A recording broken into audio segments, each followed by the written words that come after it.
Well, it is time for a Monday morning look at some of our Alaska headlines. First story, a very sad one to start off the new year. A 21-year-old woman was killed early Sunday morning as she was walking along the road.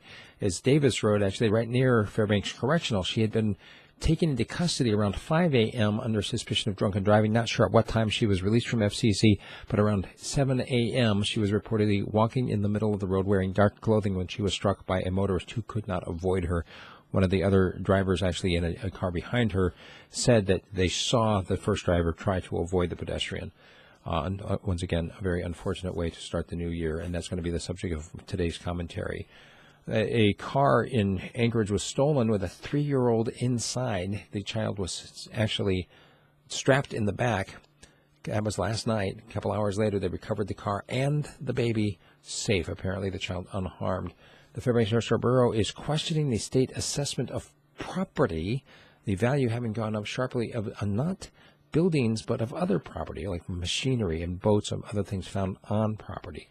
Once again, the borough is questioning that, taking it to court. However, it could be settled outside of court. We'll be watching that, of course, in the coming weeks.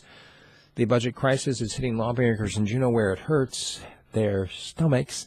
Prices are going up at the Juneau cafeteria for lawmakers, and even their big crab feed that normally starts off the session, the price is going up. A couple of sled dogs were killed on Sebastian Schneely's team last week as he was trying to cross the road. There's a well-marked sled dog crossing, and the first several dogs in his team had LED lights on, and apparently, I don't know what happened with the driver that just didn't see the dogs, wasn't paying attention or whatever, ran right through the middle of the pack of dogs at full highway speed, killing 2 of the dogs. A couple other ones managed to basically get away almost virtually unscathed, but he said the team will never be the same. That volcano down in the Aleutians, the Bogoslav, erupted again Thursday night and Friday night and had a low-level eruption going on pretty much all weekend long. So we're keeping our eye on that. And there was an avalanche in Juneau last week, totally unexpected. You can actually see it on YouTube. There's several videos I posted about it. Huge dust cloud. Snow dust, of course. No injuries, no damage. 2 people have been arrested in the December 13th shooting that happened in Fairbanks. And, of course, they are crediting the detective work for that. And there were 6 people rescued at sea, a couple of them picked up by the Coast Guard, and the rest by Good Samaritans in the area. All that white over last weekend on Thursday night and Friday actually made some retailers in Fairbanks see green as people ran to the stores to get the supply they need. Meanwhile, there are blizzard and flood warnings for the rest of the New Year's weekend across the coast. So it looks like there's another storm out there that could be heading our way.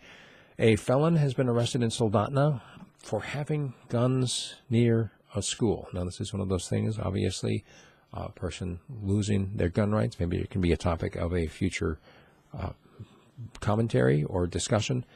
This person picked up for drugs, also had guns, and is going to jail. And an interesting story, Nikiski is gambling right now to become the biggest city in Alaska. They put in a petition to incorporate an area that is just massive. It's going to dwarf Anchorage in terms of size, in terms of square mileage, not in terms of people, but in terms of mileage. Now, what's interesting about that is if the Boundary Commission approves this, that means that this new city of Nikiski would have to give coverage to everybody in those areas, whether we're talking about roads or police or anything else. So we'll see what the voters decide on that. And there are so many other stories that we just simply do not have time to cover here in a short video podcast, but I do have a 30-minute version, audio only, on my website. Check it out for yourself, radiofreespeech.com. You have a news tip for me or a commentary suggestion, send me an email, steve@radiofreespeech.com, and please consider becoming a sponsor either through Patreon or a direct subscription. And once again, that website is radiofreespeech.com. Thanks.